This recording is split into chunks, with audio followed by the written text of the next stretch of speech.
di leen dalal fii sama sama gale famille quoi gale Ndiayène bon di leen remercier bon ci déplacement bi ngeen def am na solo trop di leen ci remercier bu baax a baax maa ngi fii di dund ak famille bi yëpp sama papa yi nii à côté ak sama yaay samay sœur à côté samay frères ñu ngi fii Thiéné bon ñoo ngi fii Guédiawaye ci Wakhinane Nimzatt. Bon, je suis né en 2002 le 3. Je suis né le 3, deuxième mois en 2002. Ouais, ici même à Guédiawaye. Bon, l'autre monde, je pense que c'est depuis tout petit. C'est depuis tout petit quoi. Parce que depuis que nous on va dire, nous ici ballon bi, on va essayer de jouer avec Suni Khalid depuis à l'âge de 7 ans tout petit, de jouer chez Mbedi, dans les rues. Ba léegi nii ñu ngi ci kawam donc loolu moo ñu gën a aspirer pour que ñu bëgg sport bi parce que nekk na sport boo xam ne sport bu noble la te passion moo koy def donc voilà loolu moo ñu gën a aspirer ñu gën a bëgg dugg ci sport bi quoi. bu fekkee tey jii yaa ngi ci centre de formation pour nga accumuler les deux à la fois c'est facile parce que là-bas da ngay am emploi du temps boo xamante ne emploi du temps bu jaar yoon la tu vas jouer en même temps tu vas t'entraîner tu vas faire les études aussi mais bu fekkee tey jii nekkoo ci benn centre de formation yaa ngi sa kër famille. war a dem jàngi bëgg tamit nekk ci sport bi notamment football bi donc il va falloir nga sacrifier lu bëri tey jii boo demee entraînement ñëw war a nekk ci jàng bi bon c'est quelque chose de difficile mais bon boo sacrifier wu rek doo ci mën a génn quoi moo tax je pense que ni loolu aussi benn instant c'est une très très bonne chose parce que on dit le foot et l'étude donc c'est quelque chose d'important quoi. que ni bon depuis bi ma dalee commencé jouer jaar naa ci pas mal de centres de formation notamment jaar naa Dakar Sacré-Cœur jaar naa Africa Foot jaar naa aussi yeneen ak yeneen def naa aussi ay tests ci certains centres yi je pense que ni aussi tamit loolu benn expérience la bu ma ci jëlee quoi. tout récemment maa ngi doon jouer Gold Step benn centre de formation tout récemment fa laa nekkoon di jouer. D'ailleurs même daaw fa laa defee sama année bi yëpp. c'est cool comme tout le monde ñi ko gars yi di souhaiter rek nit moom dañuy souhaiter pour être un joueur professionnel donc pour nga nekk loolu noonu il va falloir nga travailler durement yombul nag quoi mais bon c'est une question de temps c'est une question de temps de travail aussi xam nga pour espérer aussi de gagner de la maturité et de l'expérience donc il va falloir nga liggéey ci lu bëri jëm ci jàngat jëm ut expérience au-delà de tes efforts. jéem ut expérience aussi au-delà de tes passés xam nga loolu yëpp ci la bokk pour nga mën ko accumuler pour gérer sa carrière donc loolu yëpp tamit boo ko bëggee il va falloir aussi nga éviter certaines choses pour mën a concentrer wu ci objectif bi but bi lenn la rek mooy nekk joueur professionnel but bi loolu la et je pense que ni bon depuis pas mal d'années maa ngi ci job boobu noonu maa ngi travailler loolu noonu te ñaan na yàlla récompenser ma ci récompense bu am solo ba ma mën ci tedd teral ci ñi ma ci war a teral incha allah. je pense que ni actuellement le football du Sénégal est en développement quoi il est en développement plus particulièrement dans les championnats parce que boo gisee depuis ça fait maintenant 5 années ñu ngi progresser sur le plan africain quoi sur le plan africain ñu ngi progresser boo xoolee tey jii Coupe CAF xam nga ay Teungueth FC ñu ngi ñëw def ay performances yu baax donc loolu yëpp day yóbbu foot Sénégal fu bari. te yaakaar naa ne aussi tamit gars yi war nañ ci jàpp taxaw ci bu baax a baax surtout fédération bi ñu gën a mën a jàppale xale yi créer ay centres de formation xam nga jéem a def en sorte que xale yi wane seen talent parce que boo xoolee fii ci environnement bi ñu nekk nii Dakar partout fii am na ay jeunes talents yoo xamante ne mën nañ football lool mais dañuy manquer ay moyens manque visibilité mooy waral parfois ñuy nekk en panne quoi. Mais je pense que le football sénégalais est en développement. Oui, bien sûr que oui, parce que par le passé, et tout récemment aussi, j'ai dû contacter pas mal d'agents. Ils m'ont aussi sollicité. Bon, mais tout ça,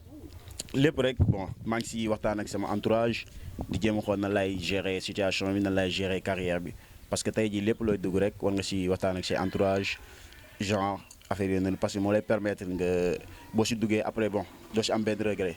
Mais pour le moment, oui, j'ai discuté avec certains agents. Ouais, mon milieu de terrain numéro 10 là, je peux aussi évoluer comme relayeur, tout comme numéro 6 aussi.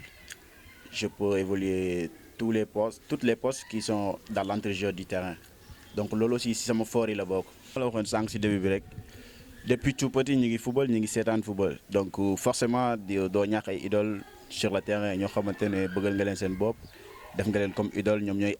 ñoo lay gën a aspirer pour nga bëgg football bi donc je dirais Kaka moom moo ma gën a aspirer pour que ma gën a bëgg football bi moom mooy sama idole bon il le restera aussi pour toujours mais bon loolu aussi tamit lu am important la parce que football bi moom foog ngay am idole yoo xamante ne da nga leen suivre de près pour xool seen i performance xool seen i expérience de vie genre truc yooyu pour nga mën leen topp si loolu noonu parce que boo leen jëlee comme idole yaakaar naa ne da nga war a def le tout possible xam nga pour que nga mën a jéem a sax def luñ def parce que c'est pas facile mais nga jéem a essayer quand même def lu ñu xaw a def quoi. bien sûr loolu mooy rêve ñëpp ñëpp dañuy rêver pour représenter seen équipe nationale notamment fii ñu nekk nii Sénégal tout ñëpp ñoo xamante ne xam nga ñu ngi jouer ñu ngi bëgg a am carrière footballeur professionnel dañuy rêver jouer équipe nationale du Sénégal donc loolu forcément day nekk sama tête forcément loolu day nekk sama bopp bien sûr que oui maa ngi entraîné individuellement actuellement nii maa ngi waxtaan ak ay agents mais loolu priorité la objectif la pour représenter un jour sama équipe nationale bien sûr que oui nekk le futur numéro 10 du Sénégal jox leen lépp loo xamante ne maa ngi moom pour que ñu mën a réaliser jël ay trophées notamment ñu jël coupe d'Afrique et pourquoi pas xooli coupe du monde bi incha allah. bien sûr actuellement je suis libre de tout contrat donc képp club boo xamante ne bon intéressé na ou bien agent bon je suis libre de tout contrat loolu c'est quelque chose boo xamante ne bon maa ngi travailler en individualité donc c'est aussi possible tamit agent bu bëgg contacter rek bon mun na jaar à travers site bii nii BTV bon après dina am samay contact pour que ñu mën a liggéey ensemble. waaw di leen ñaaxaat rek di leen wax que ni bon ici moom Sénégal moom y a partout foo mënti dem rek moo xam si commune yi moo xam fépp foo mënti dem am na ay joueurs yoo xamante ne bon ils sont pétris de talent donc lenn rek moo fi nekk mooy ñu jéem a dugg si terrain bi xam nga xool gars yi parce que du ñàkk aussi tamit ngeen gis si benn Messi mooy loolu noonu dama naan sax gars yi fii ñoom ñëpp ay Messi lañ parce qu'ils jouent proprement mooy loolu noonu donc di ñaaxaat tamit aussi jeunes yi comme sama genre yi ñu gën a yokk entraînement yi rek parce que dara yombul quoi ñu gën a yokk entraînement yi parce que bu ñu waxee footballeur rek entraînement moo tax di yokk entraînement yi di déglu conseils yi xam nga di teel a tëdd aussi di gérer sa hygiène de vie loolu lépp lu am solo la aussi tamit ci carrière d'un footballeur surtout boo nekkagul professionnel loolu da lay permettre nga progresser plus rapidement quoi. En effet, je suis son grand frère. Tout d'abord, j'aimerais vous dire que c'est un jeune joueur plein de talent, pétri de qualité. Et j'aimerais que les recruteurs, les agences puissent au moins venir tester ses qualités et ses capacités pour qu'il puisse s'améliorer davantage. Et pourquoi pas les clubs africains ou européens. C'est quelqu'un quand même qui mérite beaucoup de considération. Et j'aimerais qu'après ce message, que beaucoup de gens puissent venir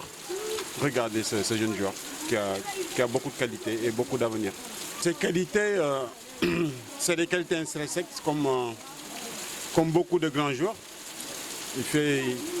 Il lit le jeu parfaitement bien. C'est un joueur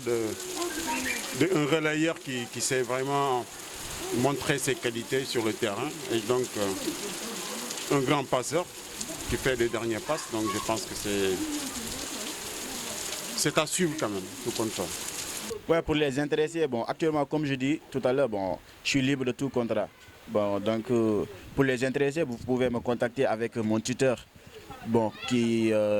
avec mon tuteur, c'est mon agent actuellement. Mon tuteur, bon, son numéro va passer dans la bande. Vous verrez son numéro après, comme ça, vous pouvez me contacter en passant. Quoi, de les remercier encore une fois si déplacement vient d'œuvre.